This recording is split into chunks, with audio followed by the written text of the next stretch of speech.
Bonjour à toutes et à tous, bienvenue sur Jahazi le podcast du site d'histoire-géographie de l'Académie de Mayotte.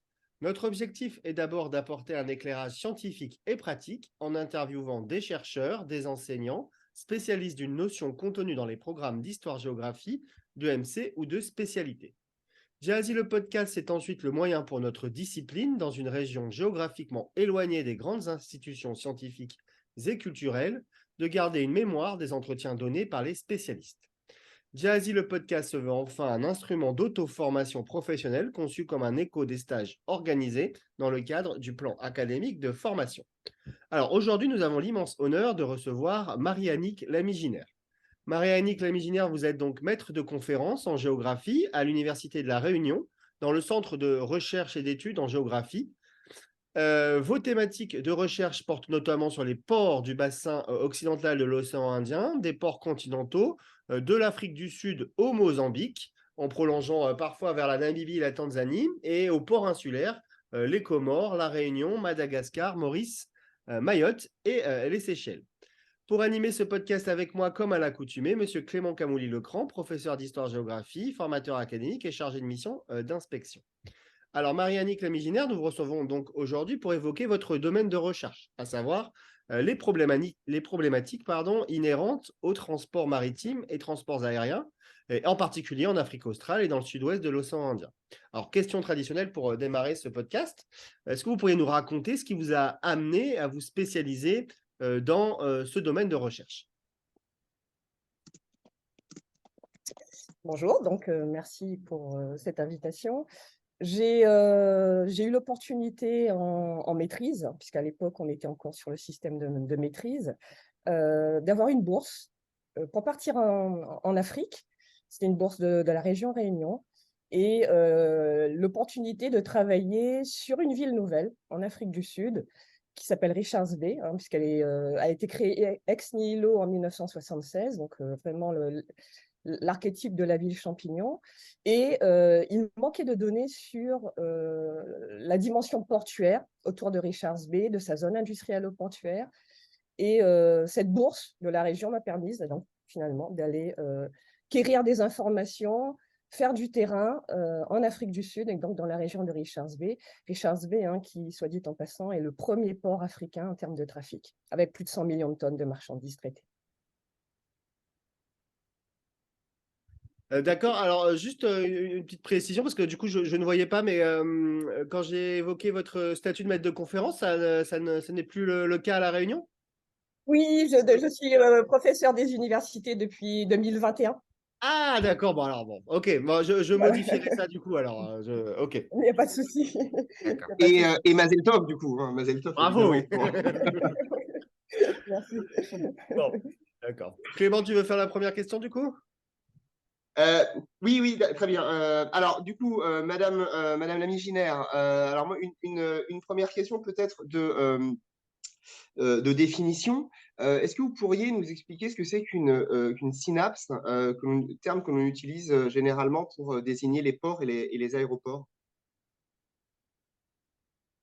Oui, alors une synapse, ça a été défini au départ dans les mots de la géographie de Roger Bonnet.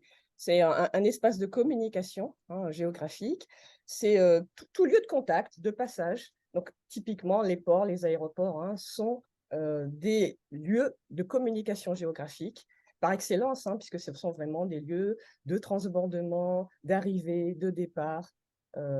Et c'est un concept lié au médical au départ, puisque ce sont des espaces de contact entre les neurones, tout simplement. Et ce qui explique D'accord, que beaucoup de termes médicaux ont été repris ensuite en géographie, comme le terme de macrocéphalie. Voilà. d'accord. Mais donc, ce qui veut dire qu'une frontière, c'est également une synapse. Je me permets de dire ça puisque les ports Exactement. et les aéroports, on les considère souvent comme finalement comme objets d'arrivée, de départ, comme territoire, mais ce sont également des frontières. Exa- Oui. Allô, vous nous entendez? oui, on me dit que ma communication est instable. Du coup, je n'ai pas entendu, excusez-moi, la dernière Ah, partie. ah, d'accord. Non, non, mais je disais du coup que les ports et les aéroports, on les considère souvent finalement par l'entrée territoriale, mais il faut pas oublier que ce sont des frontières, et donc les frontières étant des synapses, finalement, les ports et les aéroports sont doublement des synapses. C'est effectivement un double regard qu'on peut porter sur cet aspect, effectivement, puisque les aéroports sont quasiment un sas pour pouvoir Mhm. accéder à d'autres territoires et qu'il faut D'accord. montrer, hein, patte blanche, voilà. Mhm. Bien sûr. Alors, une petite question qu'on vous a pas posée, mais qui me semble être essentielle pour pouvoir comprendre le terrain sur lequel vous travaillez et dans lequel nous vivons. Donc, vous êtes spécialiste de l'océan Indien et vous y résidez, nous aussi d'ailleurs. L'océan Indien, ce sont avant tout des îles, hein, donc on va évidemment aborder la question de l'insularité. Quelle est l'importance ou quel est le rôle que jouent les ports et les aéroports dans on va dire, dans l'économie ou dans la survie d'un territoire insulaire? Je pense qu'il y a deux champs qu'on peut traiter là par rapport à cette question.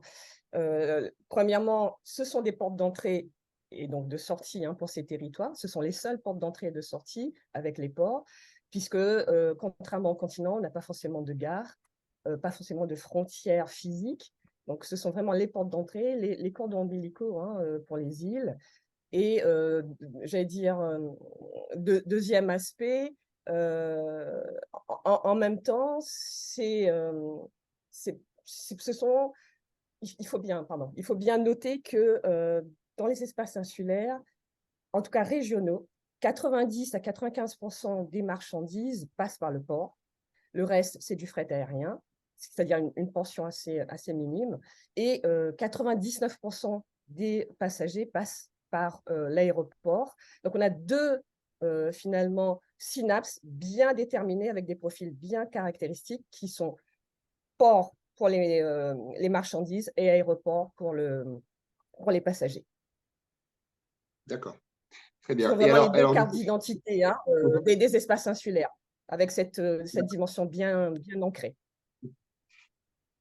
Là, vous nous parlez des espaces insulaires en général, pas que ceux de l'océan Indien. Oui, Finalement, tout espace insulaire fonctionne. oui, aussi. Oui. Mhm. Fonctionne plus ou moins sur cette norme-là. Après, il peut y avoir des espaces insulaires qui reçoivent aussi beaucoup de flux de passagers inter-îles. Donc, on a quand même une dimension portuaire développée dans ces flux, ce type de flux, hein. Il Mhm. peut y avoir les nuances. D'accord. Justement, c'est très intéressant que vous en parliez. On reviendra tout à l'heure sur cette notion de jeu d'échelle, évidemment, hein, qui rentre toujours en ligne de compte quand on fait de la géographie. Donc, une petite question, s'il vous plaît.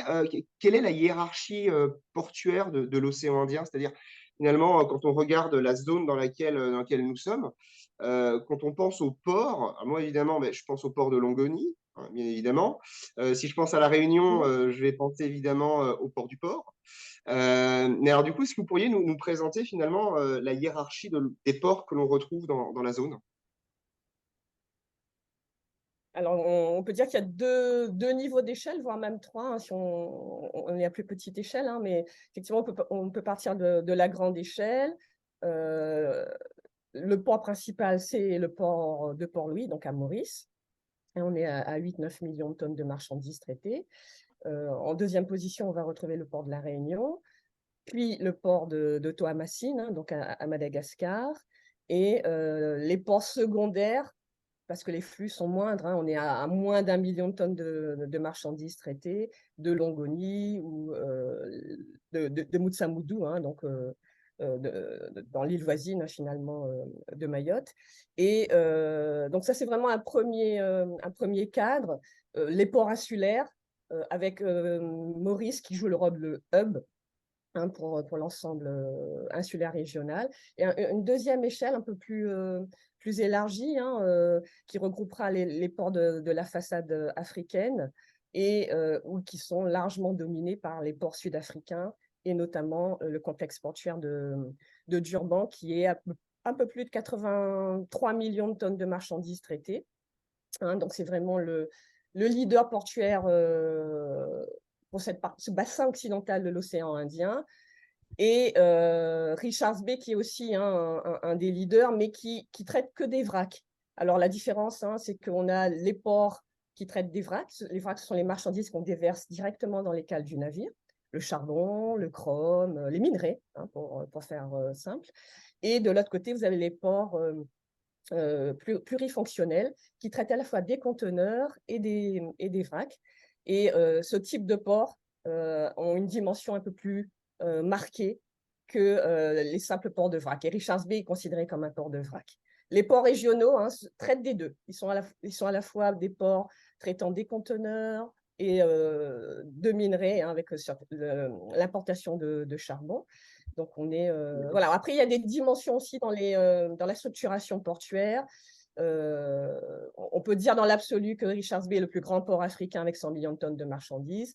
Mais une fois qu'on a dit ça, il faut quand même préciser que c'est un port vraquier. Et quand on parle de vrac, ça entraîne forcément moins d'entrée d'argent pour un port. Il vaut mieux traiter des conteneurs qui rapportent beaucoup plus d'argent pour un port. D'accord. Alors, justement, oui. Justement, vous en avez parlé, mais la question évidemment que j'allais vous poser, c'est pourquoi, enfin, qu'est-ce qui peut expliquer cette prédominance de Maurice et du port de Port-Louis? Et du coup, si je comprends bien, c'est parce qu'en fait, c'est un port qui traite différents types de marchandises. Différents types de marchandises. En même temps, il y a aussi les stratégies des opérateurs portuaires. On sait que La Réunion a connu un renouveau, une sorte de regain d'activité à partir de 2016, quand la CMA-CGM décide de faire de La Réunion son hub régional, au sortir du détroit de Malacca, sur sa route qui va vers l'Afrique. Elle s'arrête à La Réunion, cette compagnie maritime, et ensuite redispatche ses marchandises vers Madagascar, vers les Seychelles, vers Mayotte.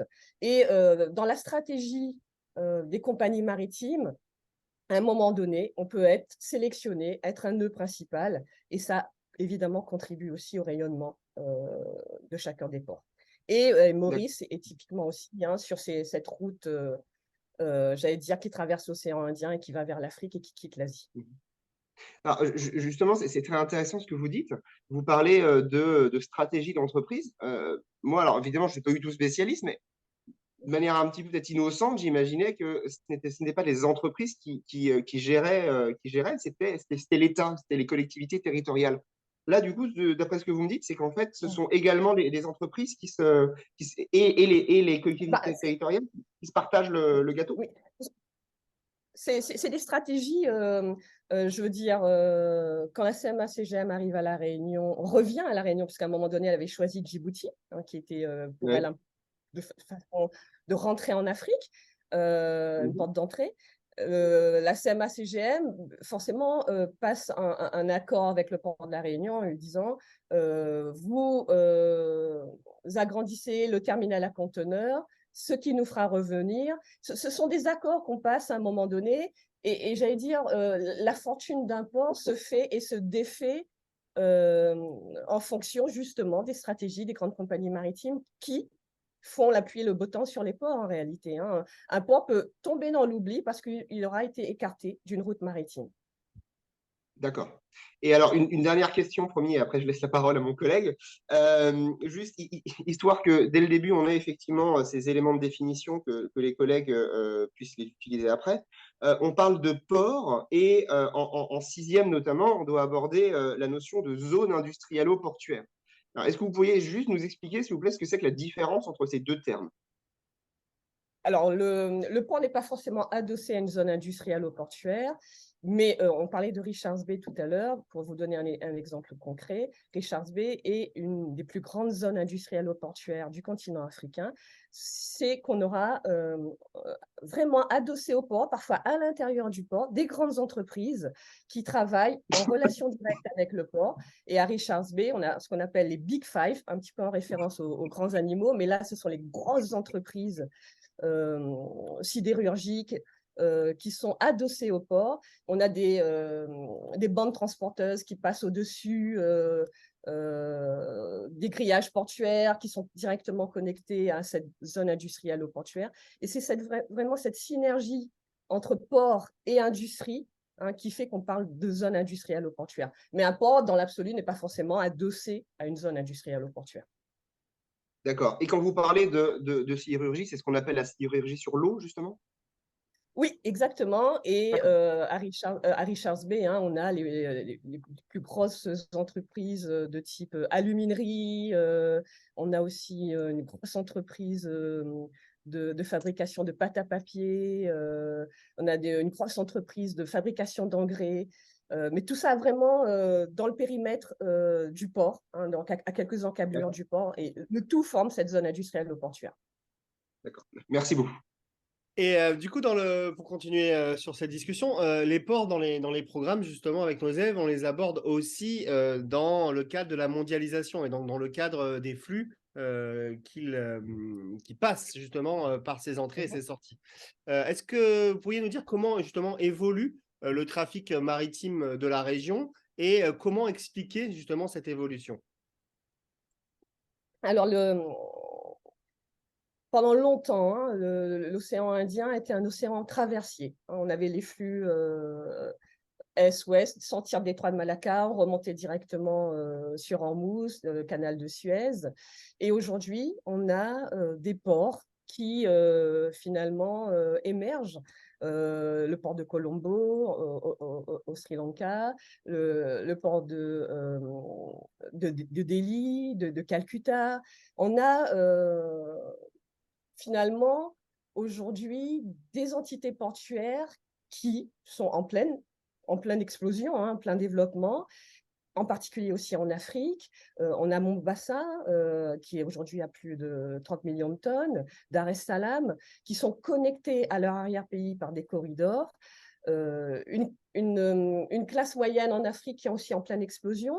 Donc, il y a de plus en plus de demandes et ces ports sont au service finalement de ces territoires en plein développement. D'accord. Et justement, dans cette autre façon d'aborder les ports, la notion de hub and spoke, est-ce que vous pourriez Oui. expliquer ce qu'elle est et comment elle a été transposée justement au milieu portuaire? Okay. Alors, au départ, c'est né dans l'aérien. On est davantage sur ce que. C'est une métaphore pour parler de la roue d'un vélo, en fait. Vous avez le moyeu, donc hub and spoke, c'est le moyeu et rayon.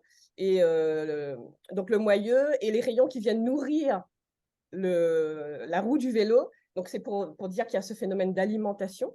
Et donc, le moyeu, c'est vraiment les rayons. Et voilà, le hub, en fait, c'est le pivot central d'un réseau. C'est le noyau central d'un réseau alimenté par des ports secondaires ou des aéroports secondaires. C'est vrai qu'on parle plus volontiers dans le domaine maritime de hub de transbordement ou de hub maritime, un petit peu moins de hub and spoke qui est vraiment plus employé dans le jargon aérien. Et le hub maritime, par excellence, c'est le nœud principal d'une région en termes de transport maritime. Et le hub de transbordement, c'est en fait pour désigner les grands ports où on aura des flux traversiers, c'est-à-dire qu'on n'aura quasiment pas d'arrière-pays adossé à ce port, comme Dubaï. On est sur des flux qui quittent l'Asie, qui rejoignent l'Europe, et ce sont des plateformes de redistribution. On aura ensuite, en fait, ce sont des ports qui sont alimentés par des navires mers sur les grandes lignes transocéaniques, donc entre Asie et Europe, et à partir de là, ils vont déverser leurs marchandises à Dubaï. De là partent des feeders, des petits navires qui vont ensuite redistribuer les marchandises sur le reste de l'océan Indien. Donc, ce sont des points de jonction entre des grandes lignes maritimes et les hubs de transbordement. Finalement, ce sont des lieux où s'opère ce mouvement de grand flux et redistribution vers des ports secondaires. D'accord. Et alors, autre question, là, on va s'éloigner un peu des ports et on va prendre l'avion. Sur une question qui nous intéresse beaucoup aussi à Mayotte, c'est la question de la stratégie, voire de la géostratégie justement de la compagnie réunionnaise Air Austral. Est-ce Oui. que vous pouvez donner Alors, quelques mots là-dessus? oui. Air Austral, au départ, hein, en 1976, Réunion Air Service est vraiment créé pour la desserte de Mayotte, hein, puisqu'on sait que au moment enfin, quand les Comores finalement quittent le giron français, Air France décide de ne pas rester à Mayotte. Et du coup, il faut bien j'allais dire, une compagnie qui desserve Mayotte. Et donc, on crée Réunion Air Service dans cette optique. Pendant une quinzaine d'années, la compagnie va être vraiment active sur ce créneau-là, sur cette route aérienne. Et à partir des années 90, quand elle devient Air Austral, elle change de stratégie, elle a une ambition un petit peu plus grande, hein, en termes voilà, géographique. Elle commence à desservir l'Afrique, elle commence à desservir les îles de la zone, hein, Maurice, Madagascar.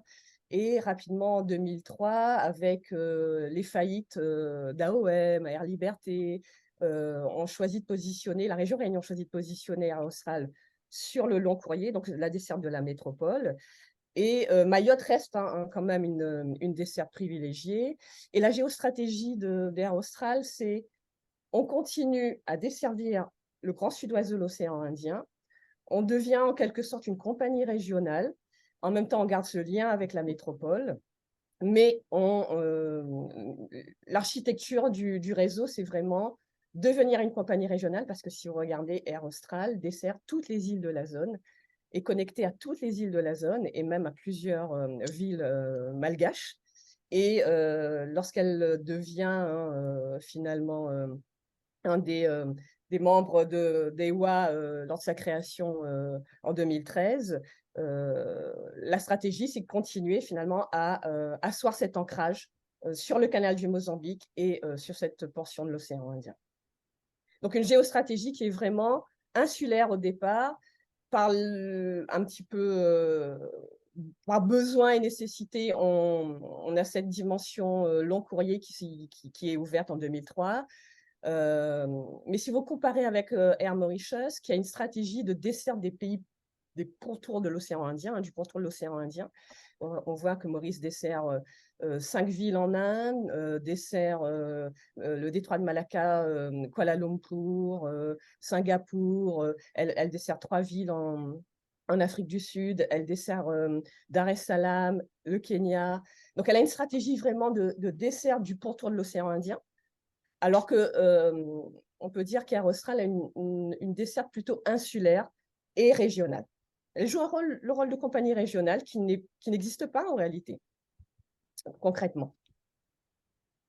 D'accord, merci pour cette réponse. Alors, pour continuer justement sur l'île de Mayotte, je vais faire une référence du coup à l'article que vous aviez écrit en 2005, ah non, 15. Oui. Je ne me souviens plus de la date. Bref, je regarde. Oui, 2015, voilà, c'est ça. Et je me souviens dans votre conclusion, vous disiez que peu à peu, Mayotte pourrait arriver à s'arrimer à Maurice et à La Réunion. Alors ma question, c'est, est-ce que selon vous, justement, l'île de Mayotte, presque 10 ans après cet article, est-ce qu'elle est toujours enclavée? Est-ce qu'elle a réussi cet arrimage? Alors, c'est une question de dosage, j'imagine, et de regard. Alors, oui, si on considère que Mayotte est desservie enfin, voilà, la desserte jusqu'à la métropole est directe aujourd'hui, hein, depuis 2016. Donc, on peut dire que le désenclavement a été un peu gommé. Mais dans l'absolu, Mayotte reste en marge du réseau parce qu'on a très peu de compagnies qui la desservent en propre. Et à part Air Austral, qui a la capacité avec ces Dreamliners de desservir en ligne directe Mayotte, les autres compagnies n'ont pas les moyens, hein, parce que la piste est trop courte, hein, on est à 1800 mètres d'envergure, c'est vraiment trop court pour qu'un avion à pleine charge, donc avec le plein de carburant, puisse décoller de l'aéroport de Mayotte. Du coup, ils sont obligés de faire des escales à Madagascar, hein, donc ça grève le coût, hein, du billet d'avion. Et du coup, il n'y a qu'Air Austral, hein, qui est capable aujourd'hui de faire cette ligne directe. Donc le désenclavement est partiel, il n'est pas encore total. Pour cela, il faudrait, à mon sens, une piste longue.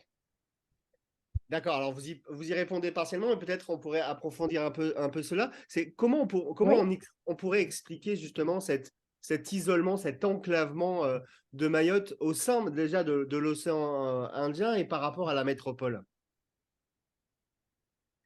Bah, le problème de la piste est une vraie contrainte, hein, puisque pas tout le type d'avion peut se poser sur le tarmac, sur petite terre. En réalité, même Air Austral, quand il pleut, ne peut pas finalement générer cette ligne long courrier, hein, vers la métropole. Donc il y a tellement de contraintes en termes de structure aéroportuaire, de pistes, en fonction de la météo, que les compagnies rechignent à venir, à s'intéresser finalement tout simplement à Mayotte. Hein, parce que les compagnies, ils doivent y trouver un intérêt. Et c'est vrai que à Mayotte, les avions sont pleins, surtout pendant les vacances scolaires. Et vous regardez Corsair, ne dessert Mayotte que pendant les vacances scolaires, parce que sinon les avions sont vides. Et donc une compagnie n'a, j'allais dire, pas intérêt, mais je parle d'un point de vue économique, à desservir Mayotte, parce que c'est pas rentable. Et donc ça, c'est un aspect vraiment purement économique, mais qui a des répercussions, hein, sur cet enclavement. Et puis, Mayotte n'est pas une destination touristique, donc on n'a pas des compagnies low cost qui vont s'intéresser à un moment donné à l'île au parfum. Et ça, c'est aussi une dure réalité. Et j'aime mettre quand même un petit bémol, c'est que quand même avec, à mes propos, hein, quand même avec EWA, on a quand même des assises qui sont en train de s'opérer vers l'Afrique, bon, plus vers le Mozambique, mais vers la Tanzanie. Ponctuellement, on sait que Zanzibar est desservi, on sait qu'il y a eu un arrimage quand même à Madagascar. Donc EWA joue quand même finalement le rôle un petit peu de connecteur. Mais ça reste minime, c'est pas encore la panacée, j'allais dire. Donc, à vous entendre, finalement, le développement de notre territoire ne peut passer que par, finalement, les infrastructures de transport et oserais-je même dire, par une révolution dans ces infrastructures.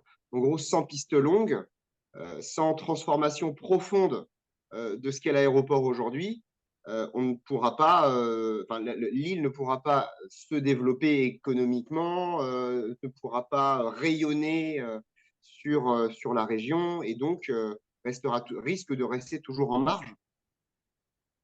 Les infrastructures font effectivement la renommée d'un port. Pour qu'une compagnie s'intéresse à un aéroport, bon, il y a bien sûr d'autres enjeux, hein, les taxes aéroportuaires, mais sans piste longue, effectivement, c'est compliqué pour un territoire de parvenir à atteindre j'allais dire, le sommet de la hiérarchie aérienne, puisqu'on a des concurrents qui sont capables finalement d'accueillir ces gros porteurs, d'attirer, hein, ces compagnies.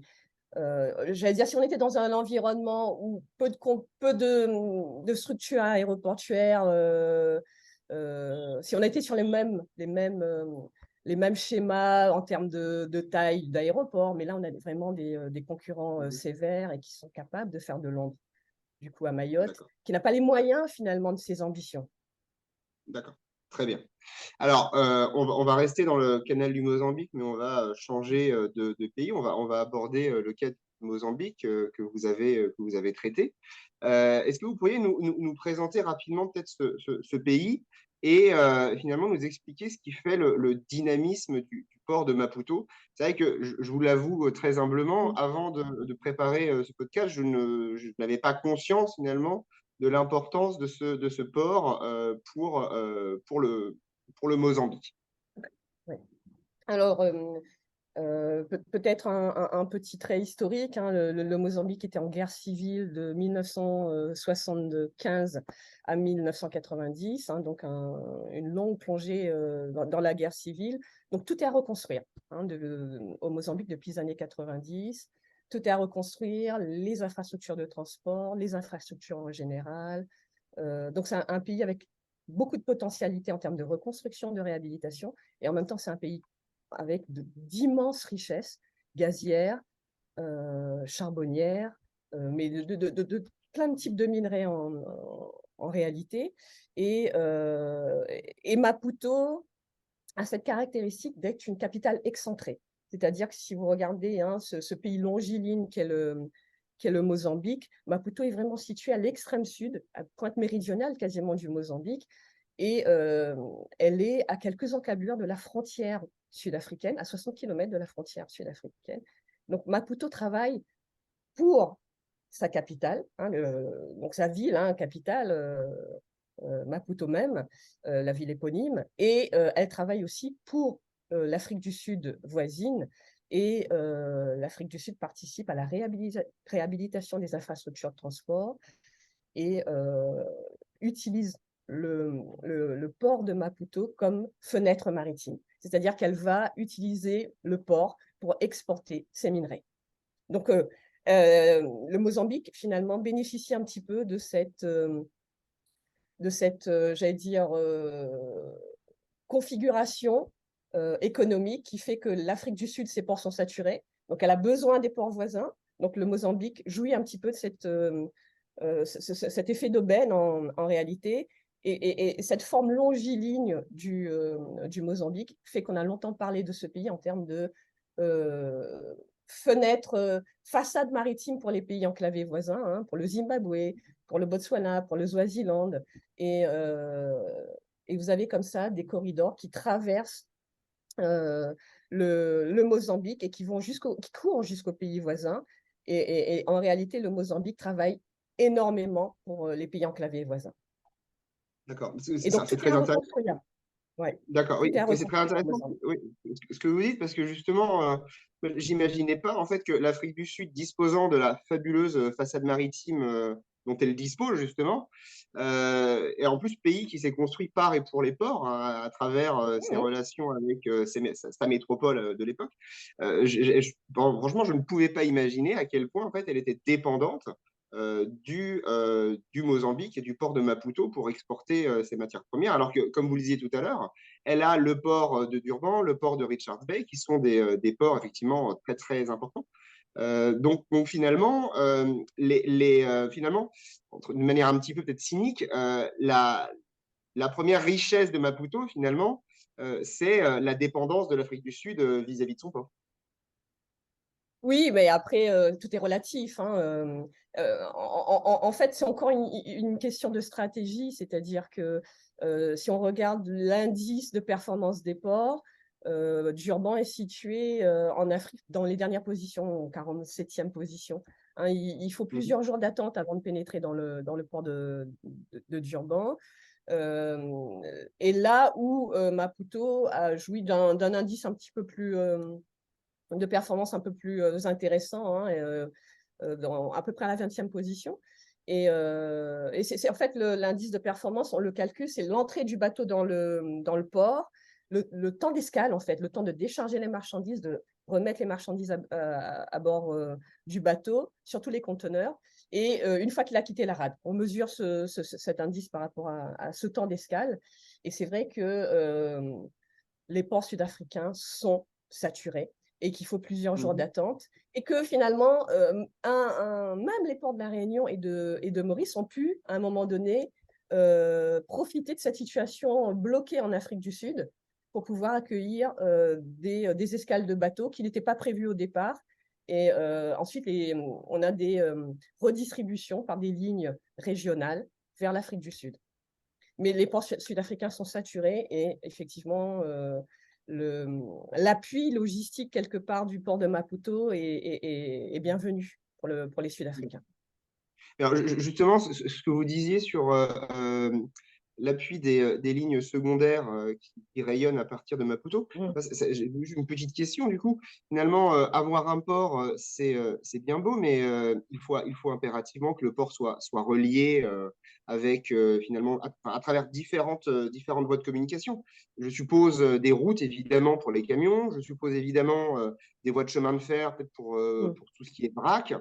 Et puis ensuite, le port, je suppose, encore une fois, mais peut-être que vous allez me contredire, que le port, s'il n'y a pas d'aéroport, alors certes des marchandises, mais aussi les humains auront du mal finalement, à le relier, à le rejoindre.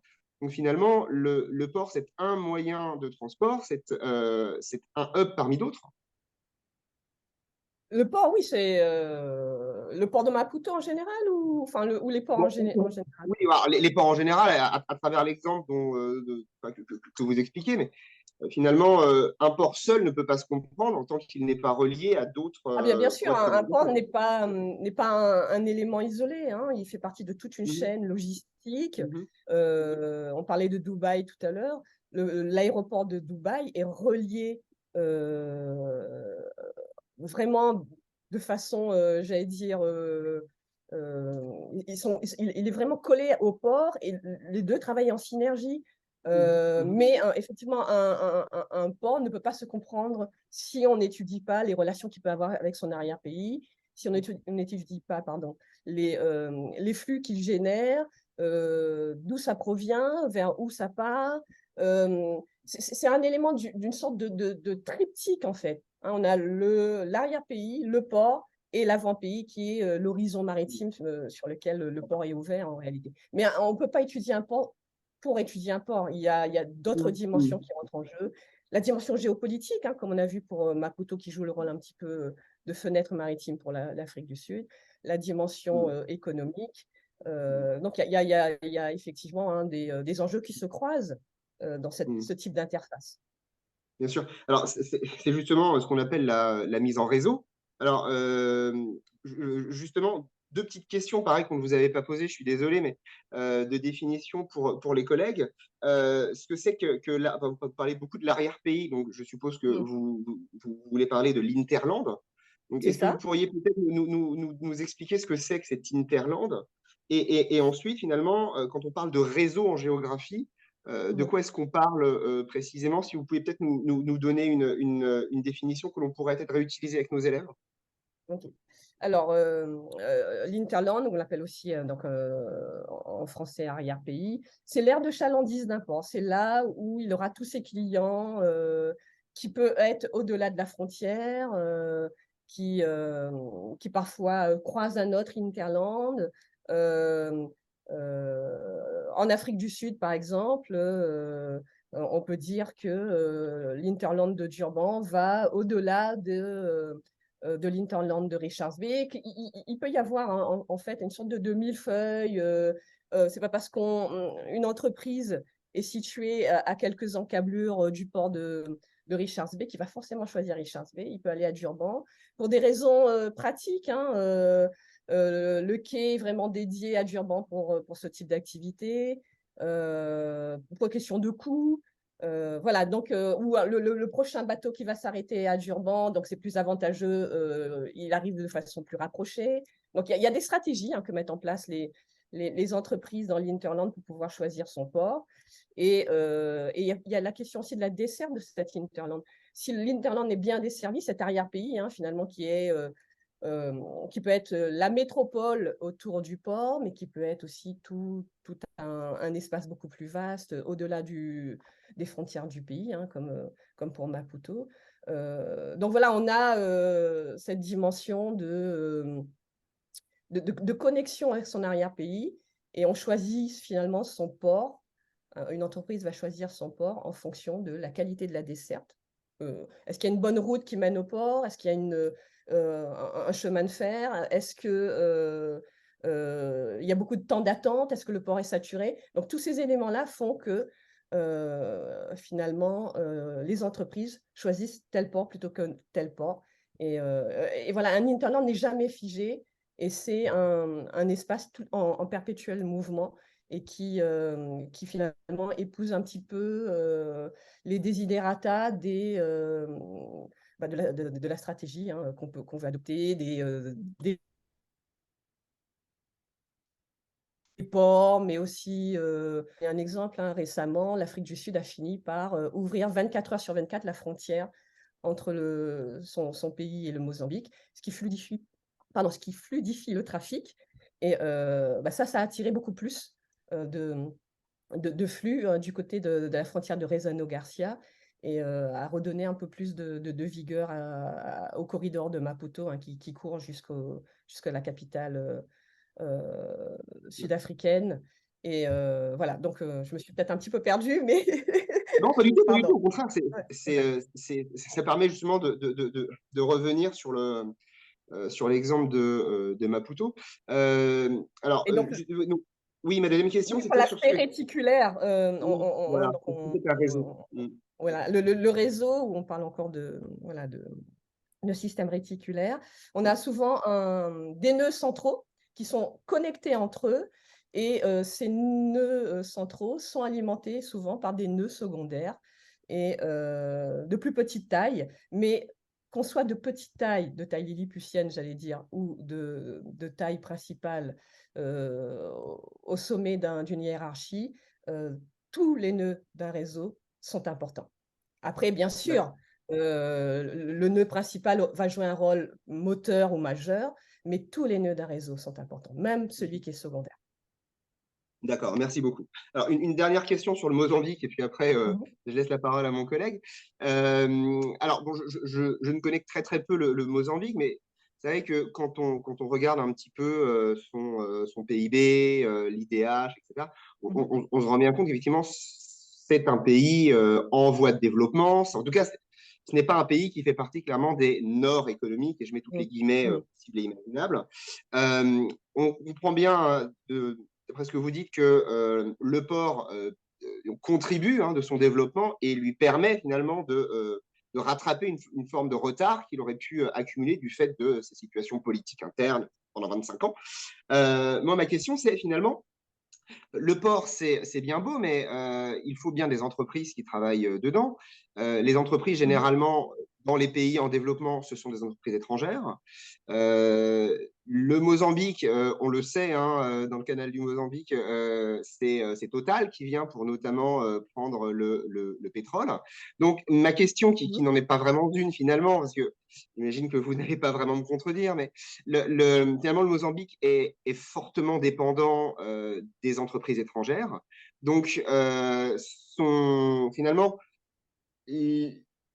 ces moteurs, les moteurs de son développement, ils ont beau se trouver Sont sur son externes. territoire, ils ne les maîtrisent pas du tout. C'est ça. Alors, pour revenir sur votre propos liminaire, le Mozambique fait partie des pays les plus pauvres de la planète, hein, ce qu'on appelle un PMA, donc un pays parmi les moins avancés. J'osais pas le dire. Avec cette carte. Ouais. Pardon? Non, je disais, j'osais pas Euh, dire que c'était un PMA, mais Oui, oui. voilà. Un pays du Sud, on va dire. Voilà. Et avec un double visage, c'est-à-dire qu'effectivement, c'est un des pays les plus pauvres du monde, mais parce qu'il ressort de guerre civile aussi. En même temps, c'est un pays avec d'énormes potentialités, donc qui attire la convoitise des grandes puissances étrangères, des investisseurs étrangers. Et effectivement, c'est un des terrains aujourd'hui privilégiés des investisseurs étrangers. Mais ça part des pays du Nord classiques. Ça peut être comme la France avec Total, mais aussi les pays émergents du Sud. Aujourd'hui, les Brésiliens sont omniprésents au Mozambique, les Indiens, les Chinois sont présents au Mozambique, parce qu'ils ont flairé l'énorme potentialité de ce territoire. Et quand on regarde les capitaux investis, ils sont aussi d'origine d'autres pays du Sud. Donc c'est cette double caractéristique qu'a le Mozambique d'être un pays pauvre, mais avec d'énormes potentialités et qui attire la convoitise hein, des autres pays. Après, effectivement, on est sur un système de mise en concession hein, pour les ports, pour les structures, les infrastructures aéroportuaires, les corridors. La mise en concession suppose que l'État garde une partie du capital, mais les entreprises étrangères ont aussi une partie des capitaux.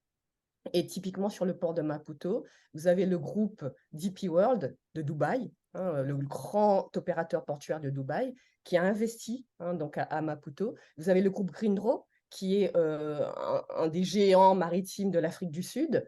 Donc cette mise en concession suppose que ces compagnies étrangères réhabilitent le port, réhabilitent les infrastructures et versent une compensation financière au gouvernement. Donc voilà le système de mise en concession. D'accord. Alors, bon, j'avais dit que je laissais la parole à mon collègue, mais finalement, non, parce que ce que vous avez dit me pousse à vous poser une autre question. Vous avez justement abordé la place de la Chine, l'importance de la Chine dans la région. Euh, Tout va bien? Parce que je vois que… Non, je vous ai perdu. Là, ça Ah, reprend. Voilà, c'est bon, pardon. vous me revoyez, c'est bon? Oui. Ok, parfait. Bon, très bien. Donc, bon, Vincent, tu couperas, tu scotcheras pour. Bien. Oui, donc, comme je disais, donc, j'avais dit que je laissais la parole à mon collègue et en fait, j'ai Mhm. menti. J'ai une dernière question à vous poser suite à ce que vous avez dit justement sur la Chine. Mhm. Effectivement, hein, on le voit, la stratégie de la Chine en ce moment, depuis l'arrivée de Xi Jinping au pouvoir, c'est de se tourner de manière très, très importante vers l'Afrique et justement de développer, enfin, d'investir massivement dans les infrastructures de transport. Alors, Mhm. un exemple parmi d'autres, hein, évidemment, mais on a la ligne de chemin de fer entre Nairobi et Mombasa, par exemple, qui permet Mhm. de relier le port à l'arrière-pays et à la capitale. Vous parliez du port de Maputo, mais on peut également parler des investissements chinois aux Comores et à Madagascar. Donc, finalement, est-ce que la Chine, est-ce que finalement, sans la Chine, les pays de la zone, les pays de l'océan Indien auraient les moyens de leurs ambitions? Est-ce que finalement la Chine n'est pas en train, alors toute proportion gardée, hein, de permettre à ces pays tout de même de se développer, tout en sachant qu'il y a quand même une contrepartie derrière? Bien sûr. Oui, je peux que confirmer vos propos. La Chine est un des principaux investisseurs au niveau de la région et aide au développement de ces territoires. Bien sûr, il y a des intérêts pour la Chine qui sont stratégiques, géostratégiques, mais aussi économiques. Mais de par ces investissements, effectivement, la Chine contribue au développement de ces territoires. On parlait d'infrastructures, typiquement, c'est la Chine qui a construit le nouvel aéroport de Maputo aussi. D'accord, très bien. Merci beaucoup. Alors, moi, j'avais une question par rapport à votre revue dont vous êtes rédactrice en chef, la revue qui s'appelle Carnet de recherche de l'océan Indien. Et alors, dans le numéro 3, je crois que vous avez écrit un article qui s'appelle Ces routes maritimes qui font l'océan Indien. Et dedans, j'ai vu Mhm. une petite citation et donc j'ai une petite question là-dessus. Alors, vous écrivez métamorphosé en espace de transit. Cet océan, donc l'océan Indien, qui a longtemps regardé passer les bateaux, abrite aujourd'hui des pôles portuaires de première importance dans l'architecture maritime globale. Alors, est-ce que vous pourriez nous expliquer justement les causes de cette métamorphose et les conséquences? Parce que ce sont les puissances émergentes qui font que, du coup, on a le développement portuaire qui s'opère. Je vous disais, donc, on a finalement deux BRICS donc dans cet océan Indien, donc l'Inde et l'Afrique du Sud. Bon, toute proportion gardée puisqu'on sait que l'Afrique du Sud est vraiment le plus petit des pays qui forment les BRICS. Et ce sont des puissances émergentes qui connaissent un développement économique et forcément, ça entraîne la machine portuaire. Et, et du coup, ces infrastructures que les compagnies maritimes boudaient jusque dans les années 2000, aujourd'hui, ce sont des escales. L'Inde est devenue une escale sur les routes maritimes Est-Ouest. Le Sri Lanka, le canal du Mozambique attire aussi, Mombasa, Dar es Salaam. Donc, ce sont des pays qui sont en plein essor économique et forcément, le port joue un petit peu le rôle de locomotive et donc typiquement, ce sont des ports qu'on a longtemps mis de côté, mais qui aujourd'hui, finalement, font partie à part entière du réseau et qui sont sollicités par les compagnies maritimes. D'accord. L'océan Indien a longtemps été vraiment cet océan traversier. On regardait passer les bateaux, voilà. Mais aujourd'hui, effectivement, cet océan Indien, ce sont devenus, les ports de l'océan Indien, des escales majeures ou principales du réseau, quoi.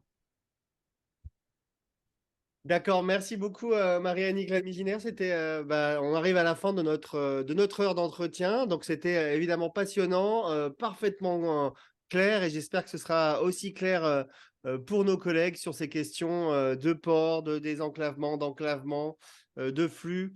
Voilà, avec cet exemple aussi de Maputo qui peut donner peut-être certaines idées à d'autres de nos collègues. Merci à vous Et pour la encore. petite, oui, pour Oui, la allez-y, petite allez-y. parenthèse, dans le dernier numéro de la revue Carnet de recherche de l'océan Indien, on a fait un bel état des lieux sur le Mozambique, mais là vraiment de façon très générale sur le djihad dans le nord du Mozambique, la reprise de la guerre dans le centre, et voilà un état des lieux sur la situation mozambicaine aujourd'hui qui est en train de se dégrader. D'accord. Donc, vous retrouverez du coup sur le site internet académique d'Histoire Géo de Mayotte, Djahazi, l'ensemble des références justement qui conduisent vers votre revue, vers l'article de Géant Conflits qu'on a cité. Et donc, vous retrouverez quand elle sera montée, le plus rapidement possible, cette vidéo sur le site académique. Merci à vous et au revoir. Merci. Au revoir. Merci.